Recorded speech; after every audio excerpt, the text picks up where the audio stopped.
Hi Rachel and Peter, it's Jennifer from Chicago.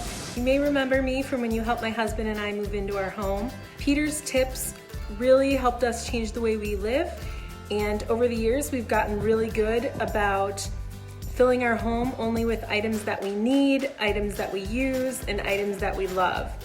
Our one challenge area has been our sell items, which somehow has grown into a pile in our basement. So I was wondering how to best tackle this.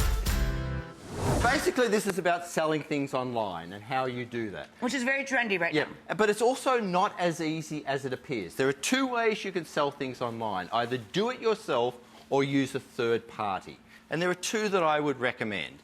The first one is a website called Decluttering.com, and that is without the E. Decluttr.com. Now, if you have DVDs, CDs, or textbooks, you simply type in the barcode and they will send you a valuation. If you have a smartphone, they will send, you type in the make and model, they will send you a valuation. If you even have Legos, weigh them and they will send you a valuation. But who wants DVDs? Well, that's the point, because this is clutter straight out the door. People still buy those items, DVDs. Do you still have But how much do you get for like a bag of Legos? But you get to get rid of your stuff, the thing is, I guess, they will right? give you an immediate valuation, and if you accept that, they will send you a prepaid shipping label. Wow. You pack it up, you send it to them, they will send you a check. Clothes and accessories, there's a website called Poshmark, right? Poshmark.com. I've done that. We love Poshmark. Same thing. You take a photo and write the copy. You post it. They will, once the item's sold, they will send you a prepaid shipping label. Same again. You package it up, send it. They will send you a check as well. Clutter straight out the door. Now, back to photos for one quick second.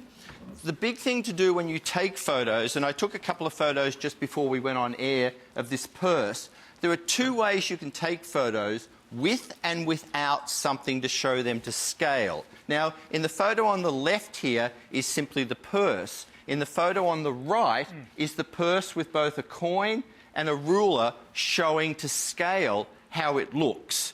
And that then gives the potential buyers a sense of how big the item looks. How much they can and again, fit into the bag. as I think David said, if I remember correctly, you need to be meticulously honest, because the truth is, if people get something and there's a mark or a scrape on it, they will simply send it back to you. So I strongly advise, and as you saw in the basement, completely full of stuff, maybe go the second route, because the first route takes a lot of time and effort. And the truth is, it's found money if it's been sitting in your basement for a long time. And I always say, remember the 3 Ds.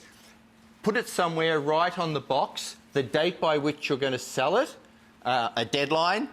If by that date it hasn't gone, if you haven't done it, donate it and get the tax deduction.